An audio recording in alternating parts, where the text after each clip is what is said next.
Oh dear me, the absolute state of X-Play and the absolute state of G4 Media. Oh, where do I even begin with this? If you've been following my channel, you know about Frost's comments.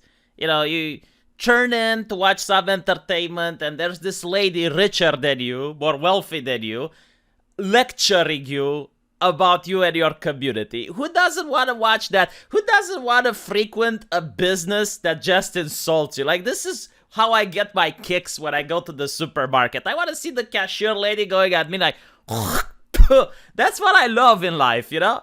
And apparently, this lady Frosk was saying that she was ecstatic to be something part of what she grew as a child, but every time G4 is brought up in various channels, even in YouTube channels, we have the chat in front of us. Oh no, the customer!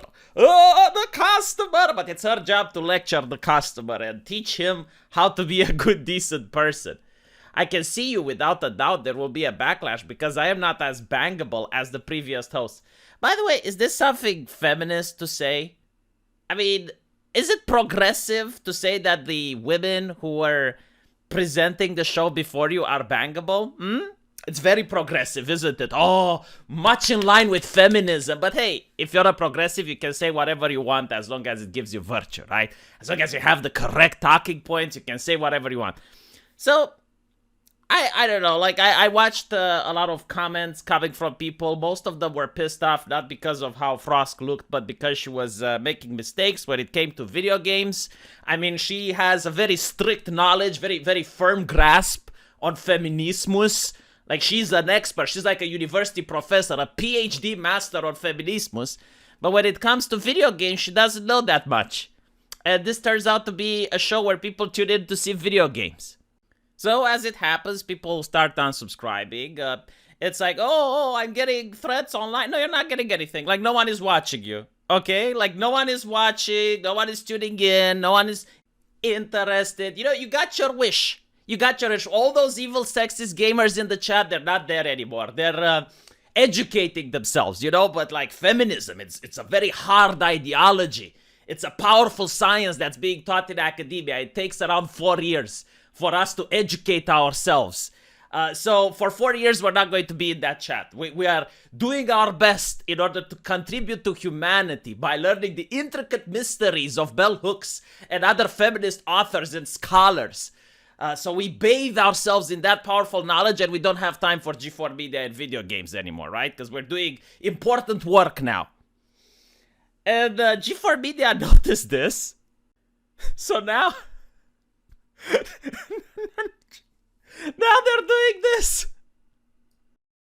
Got it here. Wow! Wow, look at that. Look at that. It's a big one. Wow, let's see what's inside here. Let's see if there's...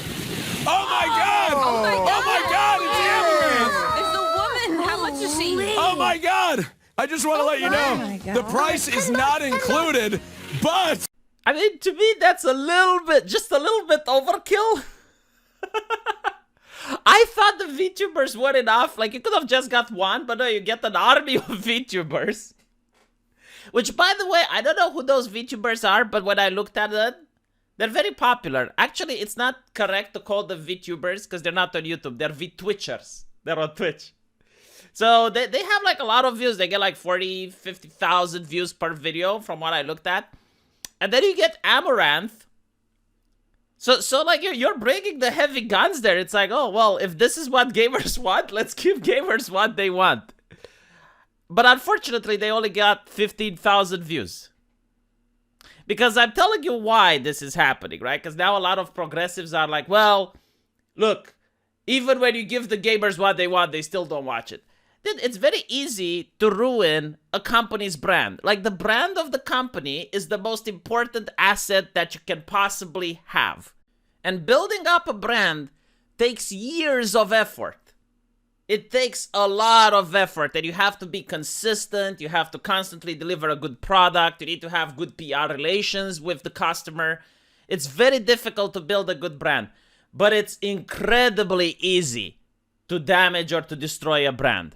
You can do that in seconds. Literally, like a 10 seconds clip that goes viral on TikTok can absolutely destroy and decimate a brand. And then you can bring an army of Vtwitchers, a literal army, you can raise it. because people aren't going to trust you anymore. And now they upset the like 10 far left viewers that they had, and the people that were initially upset aren't coming back. So yeah, unless you can bring Amouranth every single day, and like you're apologizing to the people you're insulting, and you start putting up good content, like maybe in a year or so you're going to have people coming back. But from what I can see on Twitter, no one is coming back. Like a lot of people are pointing out, yeah, you know, if this was how the show would have started, they would have watched, because it gives them a lot of nostalgia from back in the 90s. This is how gaming show used to be. And they had Amouranth lick some cologne and do some random stuff. I mean, it was wholesome. It was entertaining. I'm not going to lie. But at the same time, it's too late. I mean, you insulted an entire community. You insulted your audience. Like, again, think about the example that I gave you. You go to a store, and the lady at the cashier, she goes like... Like, what can the store possibly do to make you come back after that? They can have, like, the best sales. They can have the best things that you need. You're going to be very reluctant to go there. And, you know, like, some people are saying that this is how they want Frost to quit. Like, just to piss her off so she can quit, so she doesn't get fired, so they don't get to be accused of misogyny or whatever. I really don't know what is going to happen, but, like, that lady has single-handedly destroyed that entire brand. It's going to take years in order for people to even give them a chance. And by the way, here's something else. You don't need to have Amouranth in a bikini. You don't need that. All you needed to do was to talk about video games. That's literally it. Like, if you were talking about video games, and on top of that, if you can try and appear enthusiastic while talking about the video games, because I saw the faces of the people when Amouranth was in that ball pit. Like, their eyes wasn't smiling. Like, they weren't even happy. It was such a cringe bit, and it was cringe because of the way the two gentlemen there were acting. Like, they weren't smiling, they weren't doing anything. It's like, no, you need to, like, in the 90s, when they did these over-the-top things, like, the presentators were smiling, they were cheering, they were happy to be there. Like, you need to push those emotions on the viewer.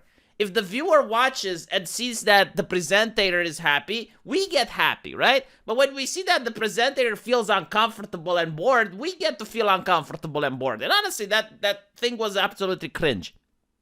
But at least I get what they're trying to do. You know, like, the VTubers almost saved that cringiness a little bit, because I guess their anime drawings is frozen on smile mode, so it looks like they were having fun. But yeah, so I guess it's too little too late. I don't think you can salvage this. Maybe, again, if they're consistently doing things like this and they're trying to do fun stuff, possibly, but I don't even think it's financially profitable for them, because I'm willing to bet Amouranth got paid to be there. I mean, maybe I'm wrong, I don't know, but, like, chances are that she's a very busy person, so you need to pay her to come down there. And to get 15,000 viewers just for that, I mean, holy shit, dude, I got videos on my main channel getting more than 15,000 views without any of that happening. So you're getting, like, an army of V-Twitchers, like 4, 5, forgot how many. Like, all of them probably were difficult to get, and they're not going to come for every episode unless you pay them. They can't keep this up. Like, it's impossible to keep this up. They should have done this from the beginning. This should have been the first episode. Had this been the first episode, I guarantee to you that they would have had millions of subscribers and hundreds of thousands of viewers right now. But it is what it is, you know.